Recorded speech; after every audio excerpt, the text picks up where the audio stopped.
Good morning, Geauga County, Lake County, and all of northeastern Ohio, and every place in the world that's listening on our stream channels. You are listening to the voice of Geauga. I'm Skip Claypool. I have Jonathan Broadbent with me this morning, and we have a special Good guest, morning, everyone.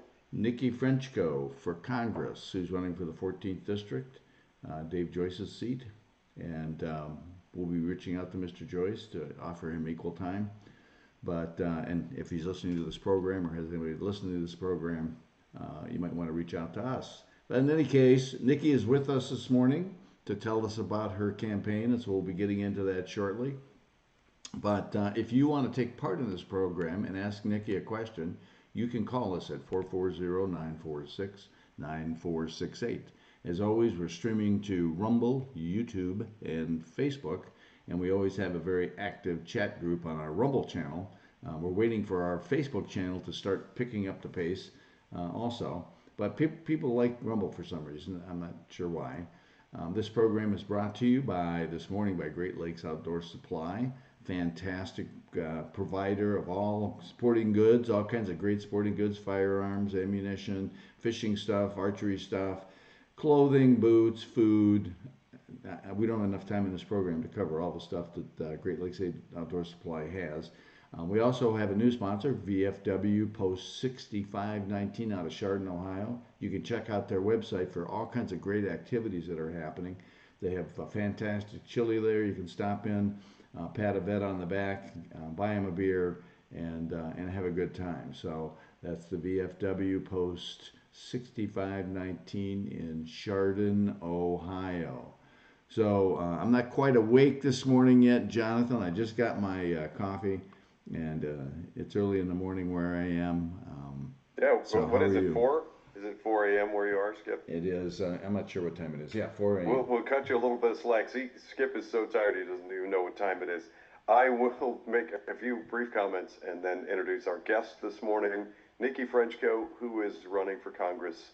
She is opposing Dave Joyce. So, Nikki, I had the pleasure last Sunday of hosting you on Ohio Political News. Great to see you again.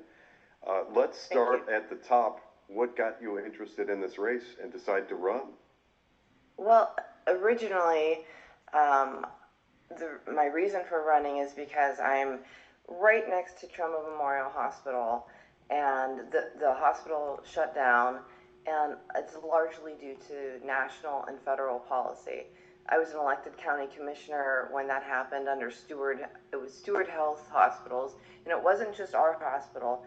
There were 7 in that group that were shut down. It was a scheme by Cerberus, the vulture style capitalism, where they take a distressed set of businesses and they basically loot them and bleed them dry, and it was a problem. And it's not just when I realized what was really going on, and it wasn't just hospital management, it was an entire scheme.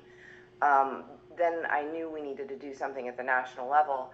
I reached out to our federal level elected officials.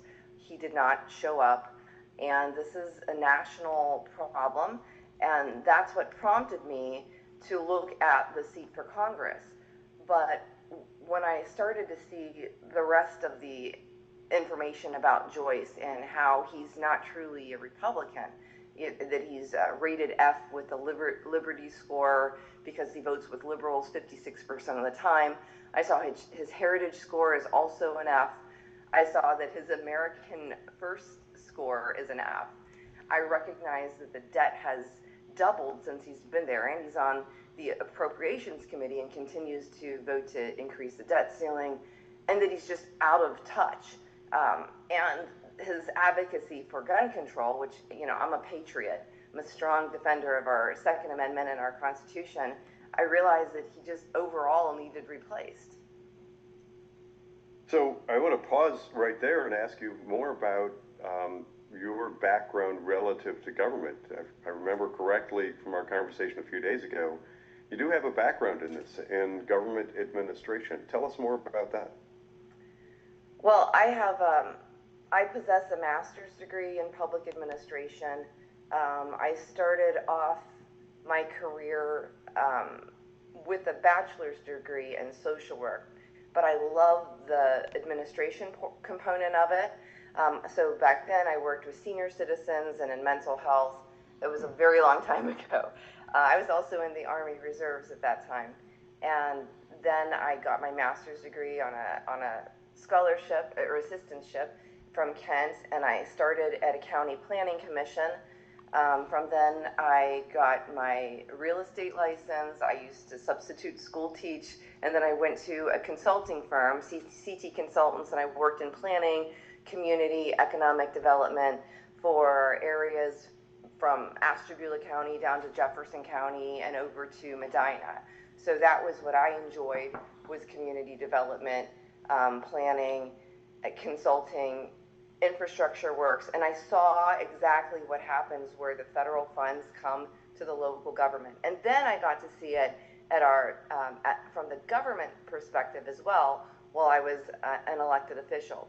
I'd run for office several times in a blue city, in the city of Warren. I'm a Republican here, and there aren't very many of us, you know. But I continued to run for office, and then I finally won for commissioner in 2020. And when I got elected, I was the only Republican in all of county government, and the first Republican since the mid-'80s.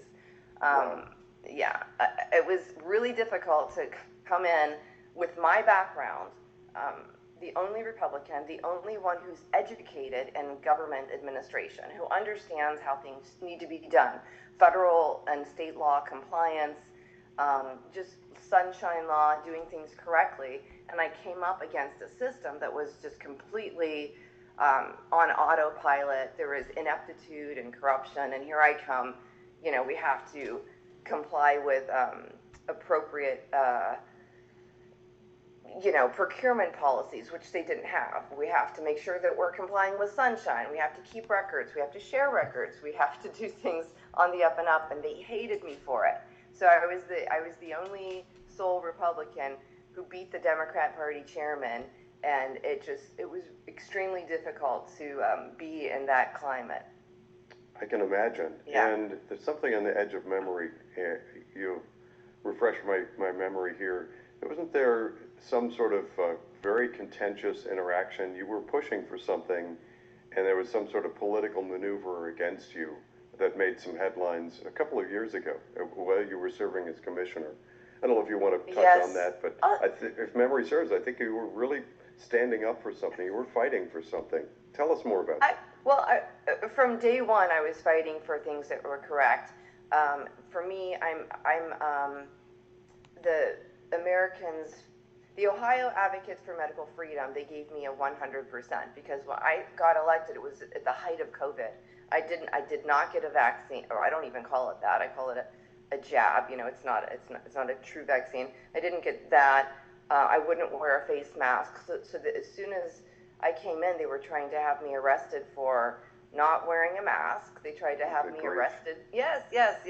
They tried to have me arrested for refusing to give them my medical records because they thought that they said that they were requesting them under the statute, which was knowingly spreading a contagion. So they were working, the county government was working with the city government to try to just get rid of me. And then ultimately, because I continued to do things correctly, you know, they were doing things like giving people free time off outside of their contract, outside of the revised code.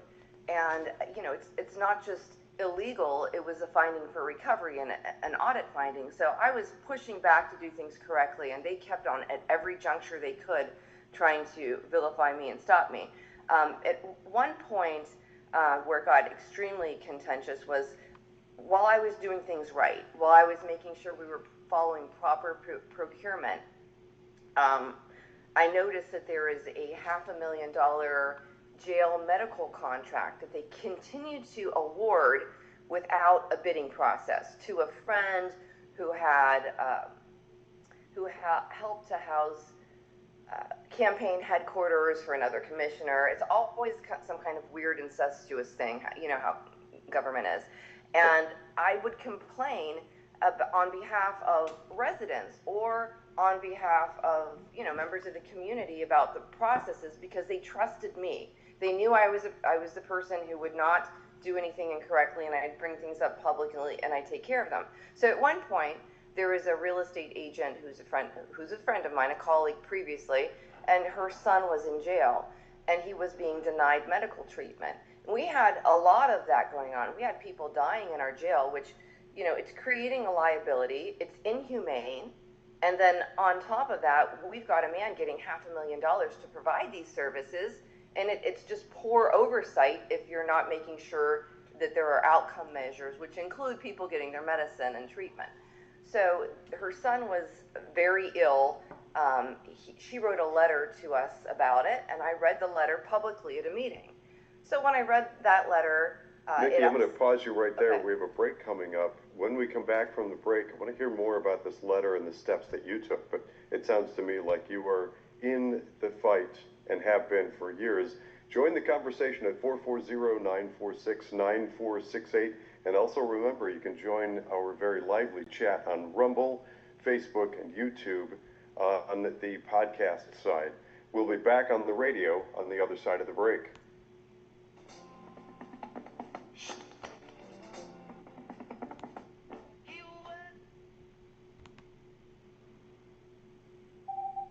Mics are off, mics are off. All right, so this is a comment to our podcast audience. On the podcast side, just know that you are getting a behind-the-scenes glimpse. This is a radio break, but we don't stop. We don't stop the broadcast for our podcast followers. That's a hint for you. Remember to click the like button, share this out, post your comments. The conversation continues due to the advances of technology on Rumble, Facebook, YouTube. You still have access to us even during the commercial breaks on the radio. So that's what's happening. If you hear the comments about us preparing for the next segment, those kinds of things, you're getting a behind the curtains glimpse into our studio life here at Voice of Geauga. So I see there's a comment from Dorothy. I noticed on your Facebook you mentioned you were big on Maha. Could you expand on that? And by the way, Stephanie Stock and I are friends. I'm working on getting her on the program. It's difficult time of the day for her, but I'm sure I'll have Stephanie on at some point soon. It sounds like we have some friends in common. Have you looked at the 1776 polling on food and medical freedom? Huge winning platform, support from all sides. So that is a comment from Dorothy. I think when we come back, maybe we will wrap up on the letter and what happened there, because I think that is what I'm remembering. I got arrested. You got arrested. I think that's actually around when you and I first connected. We've some friends around you in politics who let me know about your fight, and I think we connected on Facebook those couple of years ago. Yeah. So maybe wrap up on that Yep. letter. Tell us what happened there, and then get to a couple of these questions, because it looks like a good one around Maha. Yeah, we don't even have food anymore. I don't eat anything except for almost single ingredient foods. I don't. Yeah.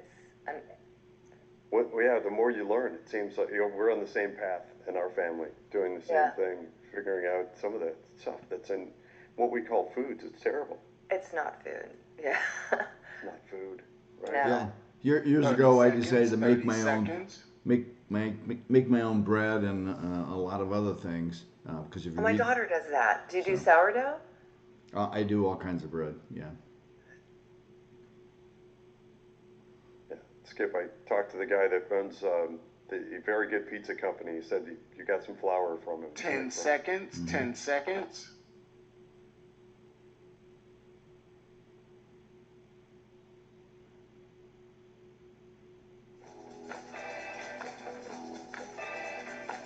Welcome back to Voice of Geauga on WINT Radio with Skip Claypool. He's taking advantage of technology and joining us from afar. He is out somewhere west. He's out west somewhere. Myself, Jonathan Broadbent, and our first-time guest, Nikki Frenchco, who is running for Congress. She is opposing sitting Congressman Dave Joyce, so she presents an alternative to Dave Joyce. Thank you, Nikki, for joining us in the conversation. Finish telling us about that letter. Okay, so I read the letter publicly, and the sheriff just, there's a mom who was worried about her son, and the medical staff, if you're going to pay them $500,000 a year, then they should be providing the services. So what ended up happening is the contractor, the doctor, and the sheriff were upset about it. They demanded a public apology from me. So at a public meeting, they had a letter read that was not on the agenda and demanded an apology. And the two other Democrat commissioners and the Democrat sheriff worked in concert to demand the apology from me. I refused to apologize, and they called for my arrest at a public meeting and marched me off in handcuffs for refusing to apologize to the sheriff. They said that I was disrupting my own meeting when I was an elected official, and as soon as the prosecutor came in and saw that, they dismissed the charge because it was ridiculous. So that's what happened. And it went viral. We went viral for a minute. It was funny because my daughter was at Kent State University, and she says, "Mom, is there a reason why my friends are talking about you on TikTok?" So it was, oh my gosh, it was interesting, yeah. Well, that just sounds like a terrible experience, and that's we've friends from various communist countries, the expats from Soviet Russia, from Korea, China, Yugoslavia. And those are the kinds of stories they tell about meetings there. Cuba, Venezuela. Exactly. Yeah. That's what Judge Calabrese, the federal judge who Trump appointed, who made the decision for the free speech, he said, here in America, we do not arrest our political enemies. Yeah. So that's I mean, that it should was. It was so obvious that's what they did. Yeah. It should be a given. We have a great comment here from Darafy. The comment reads as follows. I noticed on your Facebook page, and this is speaking to you, Nikki, I noticed that you mentioned you were big on MAHA, which stands for Make America Healthy Again. Could you expand on that? Have you looked at the 1776 polling on food and medicine, medical freedom, huge winning platform and support from all sides?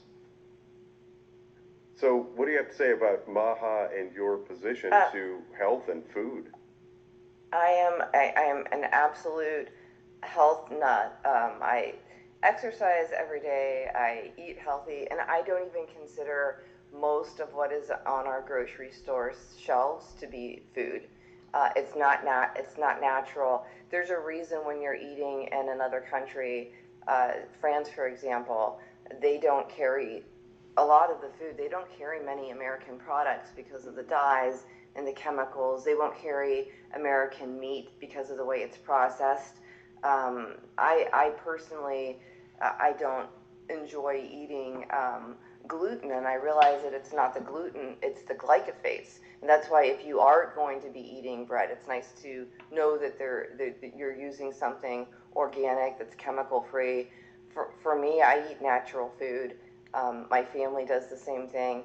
My nuts, fruit, vegetables that are raw or cooked without being processed. That's how I live my life. I think we've gotten away from that, and they are putting things in our food that are addictive, and it's not real food. I also fast. I don't know if a lot of people do that, but I am extremely. I love RFK when it comes to his position on making America healthy again.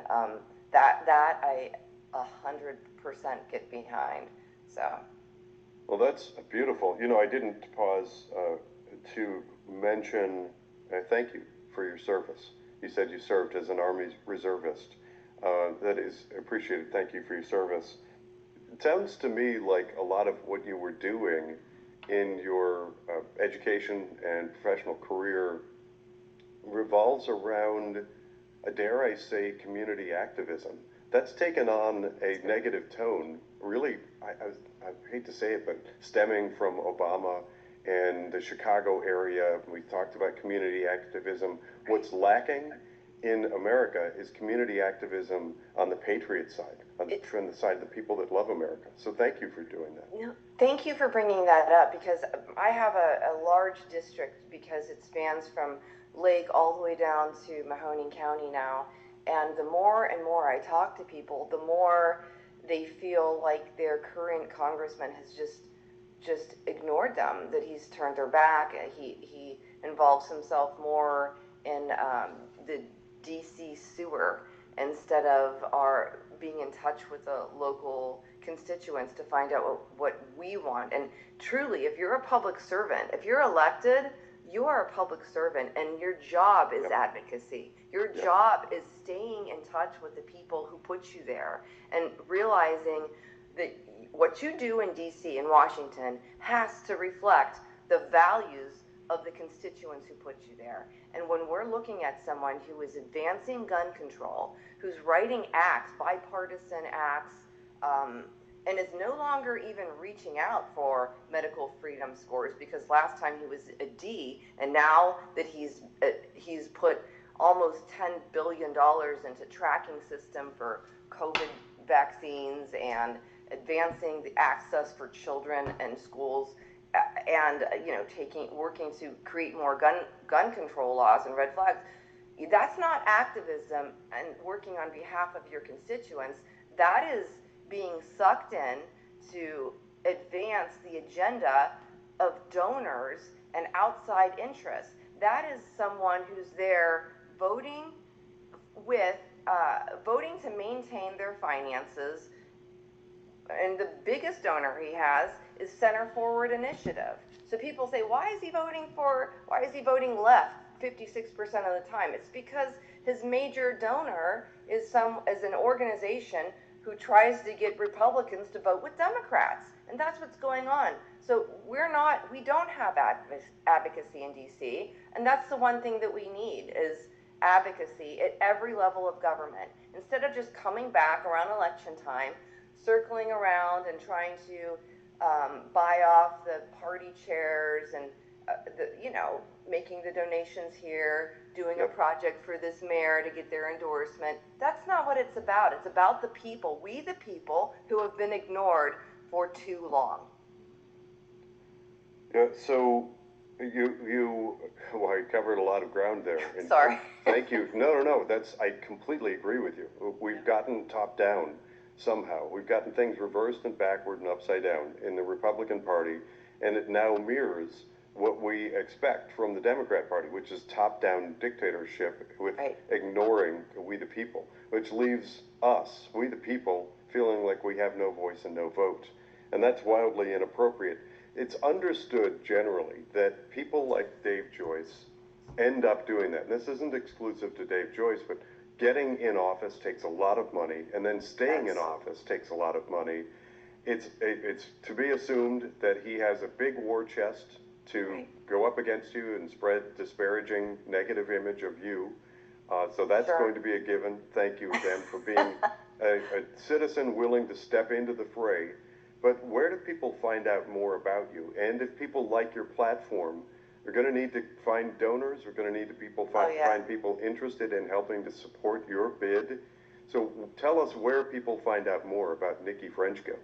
I have a website. It's NikkiFrenchkoForCongress.com. I'm on social media, Nikki Frenchko for Congress, on Facebook. That's where I am mostly. I have other accounts like Twitter and Instagram, but I don't do as much posting on there. Any bit of money helps, even if it's $5 or $10. We're completely grassroots. And if you have a group of people, 5, 10, 20 people, invite me over, or host me at your events. I just won a gift at a 4-H club. It was a fundraiser, so I came home with 28 bottles of wine, and I don't really drink. So have an event. Have an event. I'll come over. I'll bring wine, and we can talk to some people. I'm very open and transparent and authentic, and I'd love to meet people so that they can learn more about me, because I want to you're not doing a service to your community and your constituents unless you learn what's important to them. And I love that aspect Absolutely of government true. is connecting with people. We're coming up on our middle break. Remember, you can join us at 440-946-9468 to ask questions of our guest, Nikki Frenchco. More on the other side of the break.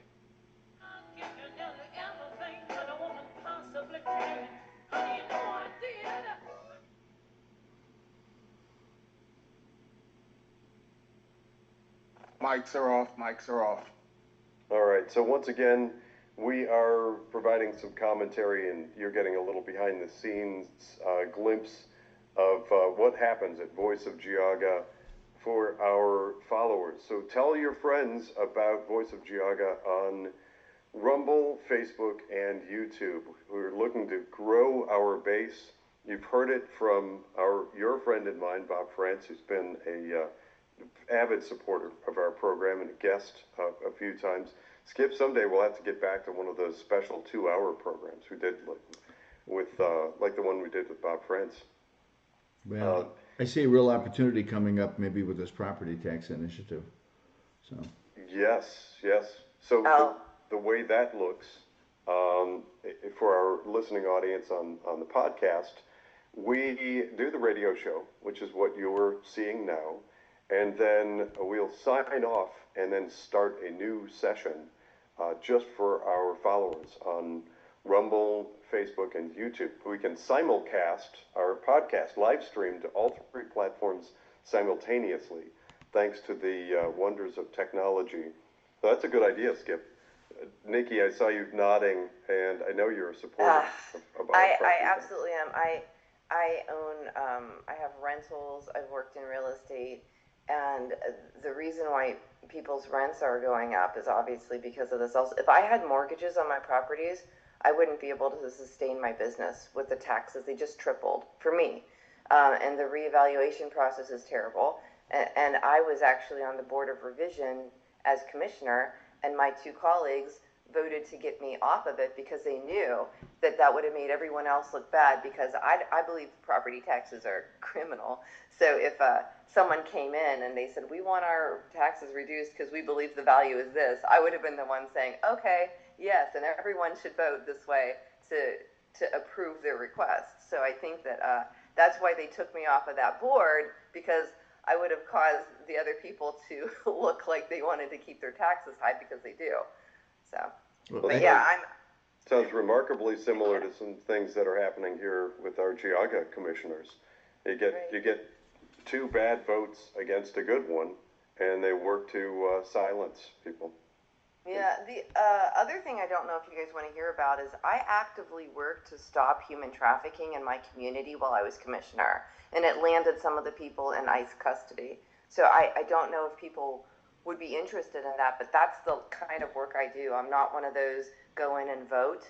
I'm a person who actually takes calls, works with people, and makes sure that we have the results. Absolutely. I think that's something that we need to bring up. I have a question when we get out of break there, Jonathan. So. Okay. Some really good questions. A question for me? In the comments as well.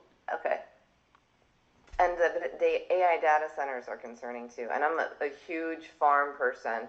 Even though I live in the city, it's a complementary interest to make sure that farm land is preserved. 4-H judge here, you know. I actually just posted yesterday on that on a number of different platforms. There's the left are coming after farms and farming. We just lost another 6th generation farm. 30 seconds. 30 seconds. They use all kinds of zoning. This one was crazy. It had everything to do with these ridiculous mandates for porta potties, and they had to be a certain number of feet, and they had to have certifications. They just killed them. 10 seconds. 10 seconds. I think that's the globalist agenda, honestly.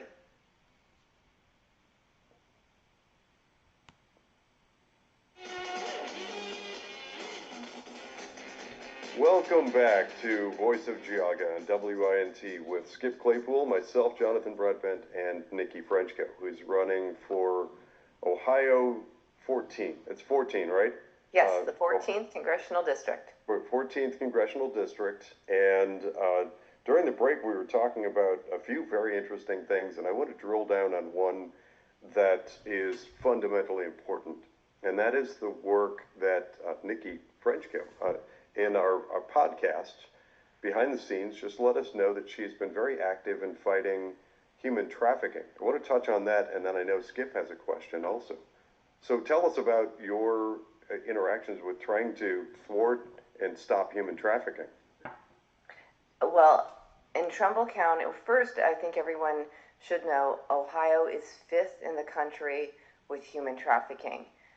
It's an extreme problem, and I received complaints while I was commissioner from people who were afraid to report it to authorities about human trafficking and sex trafficking. We have a truck stop area, and from that highway, there was a massage parlor that was housing young girls, and people called me because the person who owned the building was an elected official, and his other business was across the street. So he saw what was going on, was aware what was going on, and they didn't want to talk to that person because they knew it was like a kind of a, what results would they get if they knew that this person was elected. So they came to me. A lot of the people in the community, they reached out, they sent pictures, information. I learned more about it. I gathered information, developed a relationship with the Mahoning Valley Human Trafficking Task Force. I preserved evidence for them that was screen recorded, and I worked very hard, and we realized that it was an operation that spanned from Flushing, New York, down to Ohio, where we are in southern Trumbull County, Mahoning County, and then it went to Columbus because some of the numbers for the local building linked to Columbus, and then down to Florida. We looked at all kinds of information. We had a lot of community involvement, so it wasn't just me, it was the members of the community that worked together, that trusted me in the Human Trafficking Task Force. And what ultimately happened was they were shut down, brought to justice, and some of the people who were involved in it were put then in ICE custody. And not only that, there was one in Warren as well. So I had a very good working relationship with the task force, with the community, and that's the type of work that I do. I'm not just there voting. I actually roll up my sleeves, work with the agencies that are appropriate to get the results, and do the work of the people. Excellent. Skip, you had a question. I do, and I'm going to kind of feed off of that. Actually, I had a granddaughter who was once almost a victim, and thanks to our prosecutor's office, actually was able to thwart that. It was a very interesting backstory on that. But that said, I know that President Trump has been working hard on this whole human trafficking thing, as well as removing illegal aliens out of the country, which impact a lot of things, human trafficking and drugs and all that kind of stuff. Right. And there's a group, the Freedom Caucus, that is in Congress, and many of the congressmen who are in support of Donald Trump and a lot of the things that you're doing are in the Freedom Caucus. And so where do you stand on that whole Freedom Caucus thing? Would you become a member of that? Would you help to support the efforts that Donald Trump was doing? I actually recently requested an endorsement from the Freedom Caucus. I sent it last week. I don't know if they're getting involved in this race, but I think it's important that Republicans know that that is not where the incumbent stands at all, and that's what I would be actually working with the Freedom Caucus. So. There are some questions. There was a rumor out there. Sorry, I'm going to expand on that question just a little second. There's a rumor out there that you were a never Trumper, and I'm going to give you the opportunity to knock that down. So. Oh, that's interesting. When my daughter was in middle school, she made sure that we went to the Trump rally. I think it was 2016.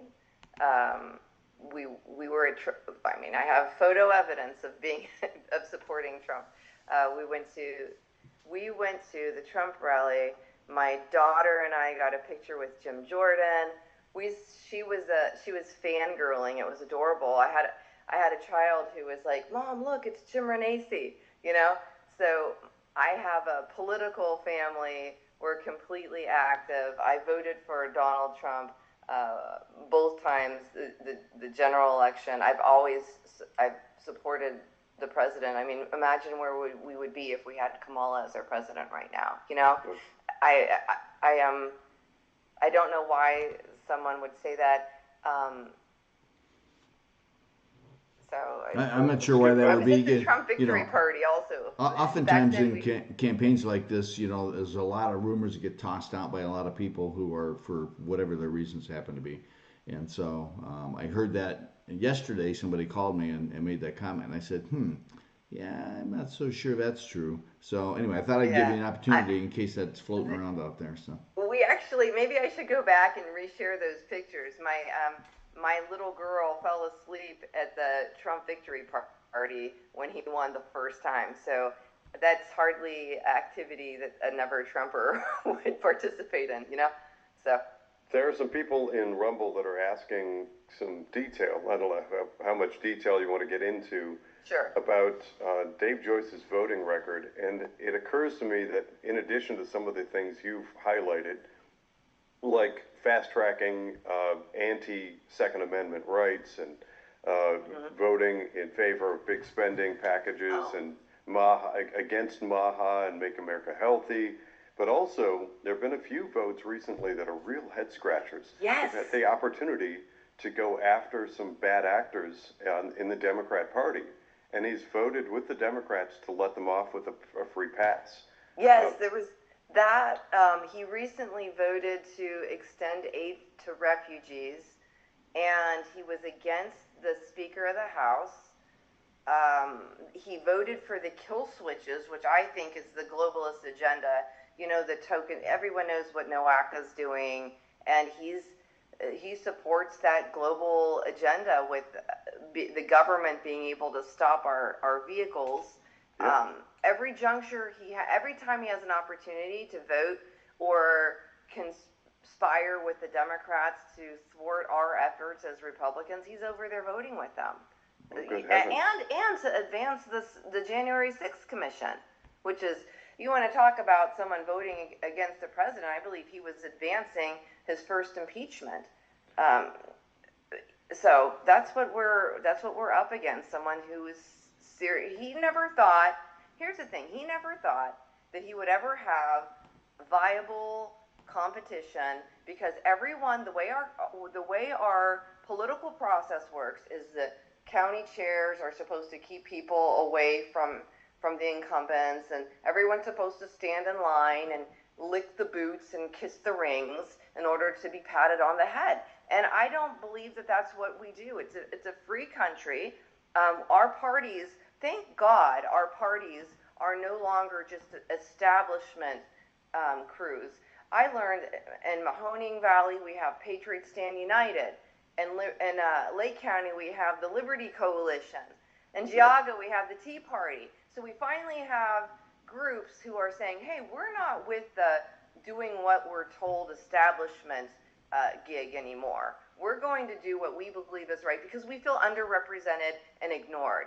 So thank God we have people like that who are stepping up, or this guy wouldn't have competition. And I encourage everyone who's even thinking about it to get involved, you know? Yeah, those represent a very viable opportunity for people to find out about what's happening, become informed, and get active in their communities. There are many, many groups all over that have formed a network of collaboration to try and fight for American values and conservative principles. And you've got Ohio Advocates for Medical Freedom. You've got Ohio gun owners. They rated me 100% too. Yeah. Yeah, Chris Moore. You've got a great number of those groups. And what the amazing thing that's really exciting to watch is they're really starting to have influence on the Republican Party from within. Plus, now you add in precinct strategy, which is the intention to get more conservative Republicans involved in the Republican Party, and add in my my favorite, my Ohio rhino hunters, and we get rid of the rhinos in Ohio. Then we can get back to a two-party system where people like Nikki Frenchco can just decide, you know what, I've got a skill set, I have something to add to this equation, I'll run, and they have a realistic chance. If we can break up the uniparty, then exactly people like Nikki and just average ordinary citizens, so lots of people who know what citizen legislature is will advocate for it, and that's the way to get it. We're coming up on another break. Remember, there are several ways to get involved in this conversation. Don't forget to find Nikki on social media and follow her campaign. Follow along, like, and share. All those things add up. They get the conversation out, and they add an alternative to Dave Joyce. You can find us currently streaming on Rumble, Facebook, and YouTube. You can call in and join the conversation at 440-946-9468. Also, feel free to email if you are not able to participate in this conversation or watch a replay. You can email voiceofgeauga@gmail.com. One more thing, if you have any problem picking us up over the air, go to voiceofgeauga.com. You can stream real time, or wintradio.com, another way to stream. More on the other side of the break.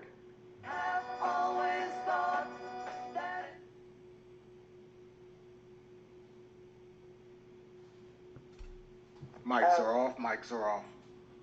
All right.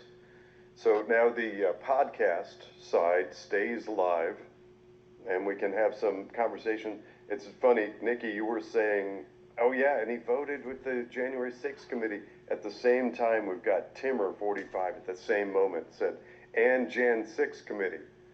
So there are people following. They're frustrated. I have people texting me right now saying that I should be asking for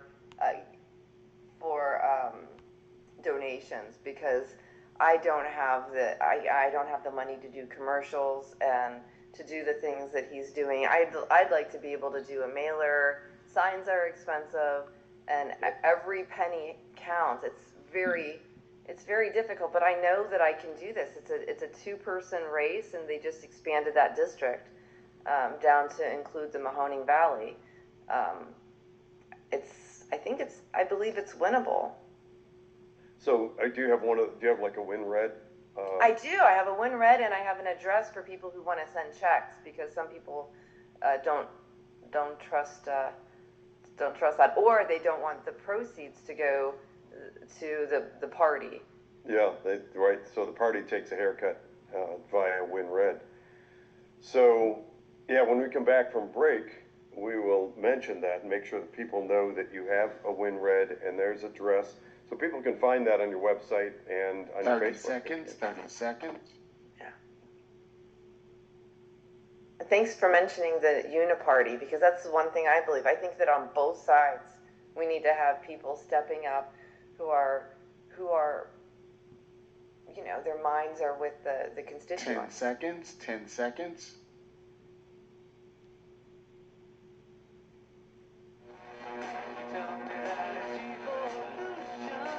Welcome back to our final segment with guest Nikki Frenchco. On with us today, you've got Skip Claypool and myself, Jonathan Broadbent, as hosts. One thing I want to interject, I noticed just prior to Nikki joining us on Ohio Political News that a recent straw poll was made in Ashtabula County. It's put Nikki at 20%, polling at 20% in Ashtabula County. It was 30. 30%, if 30 is even more jaw-dropping, because she is just out of the gate and certainly does not have the opportunity or money that Dave Joyce has. So to be polling at 20 or 30, those are extraordinary numbers for just a grassroots effort and getting out and meeting with and just joining people in local coffee shops, etc., and radio shows like this one. Which brings us to the important ask for donations. You need to have it, and you need to ask for it. Nikki, where can people, you said you have a WinRed, right? I do. I have a WinRed, and it's linked to my Facebook page, to my website, and we also take checks. Some people don't like to use that. Our checks are, the campaign committee is Nikki Frenchco for Congress, and the address is 170 Kenilworth Avenue Southeast, Warren, Ohio 44483, and any amount helps.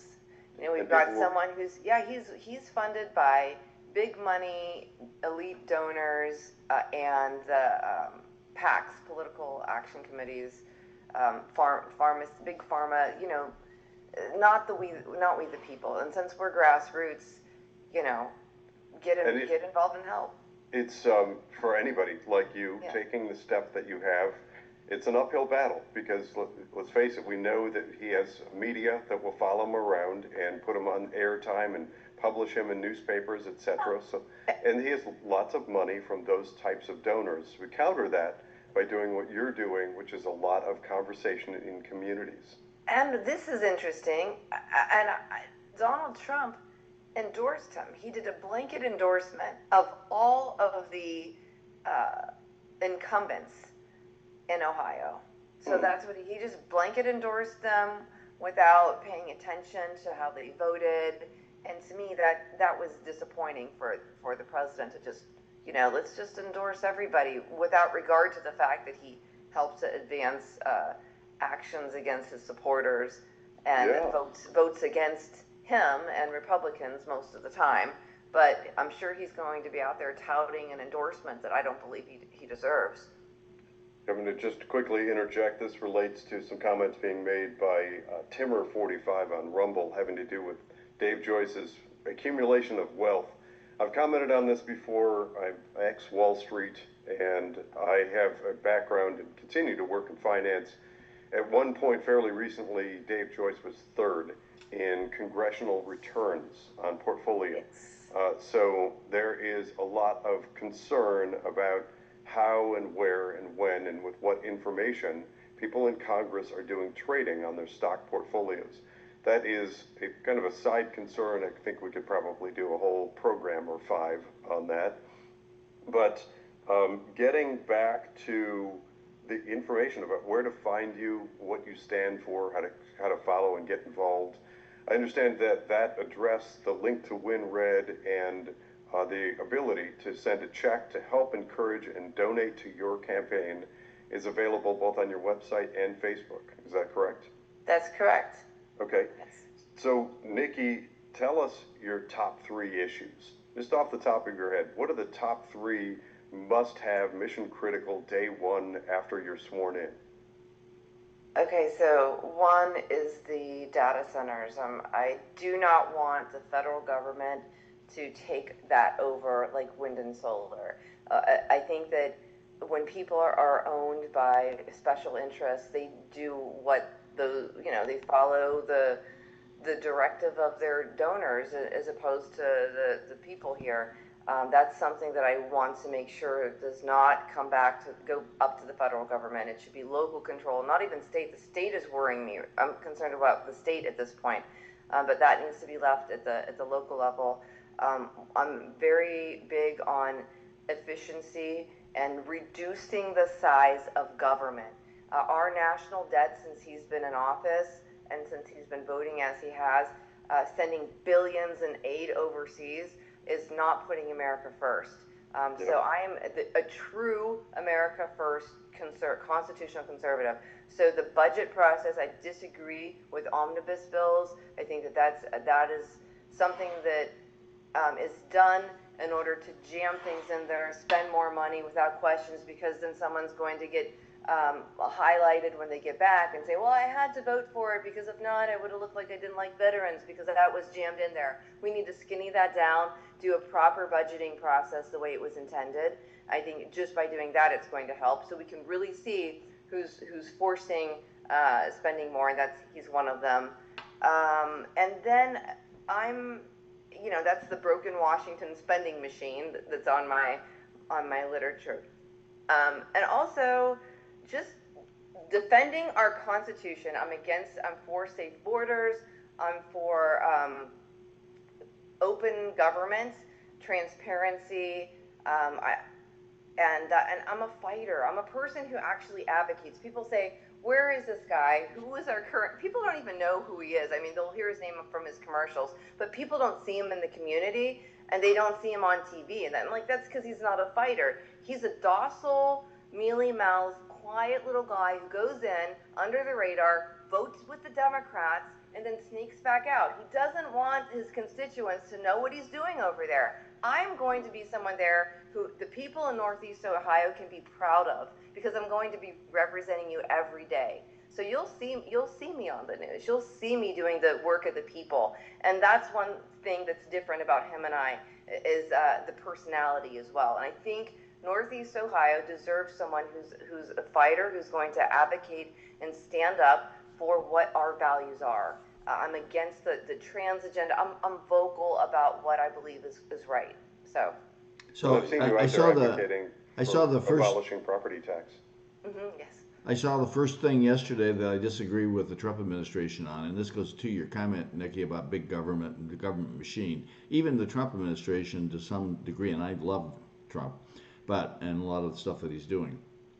But even the Trump administration kind of falls into the trap of big government. So I heard our head of the Department of Transportation yesterday stand up and say they're going to be moving toward driverless cars and kind of pushing that technology, and which scares me because their claim is it's going to save lives. And then you watch TV and you see all these driverless cars driving around in circles, crashing into people, can't handle the weather, and so.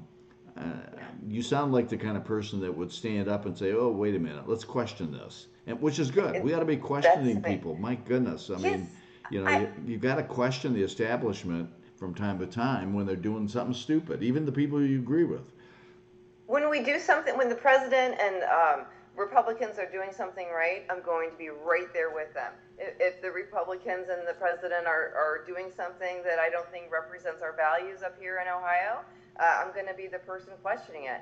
And that's how I am. And oftentimes people don't like those with the personality like yours, even Skip, and mine, where of a government not being transparent, and we have to sue them or we have to do something in order to bring about proper transparency. That's what we have to do.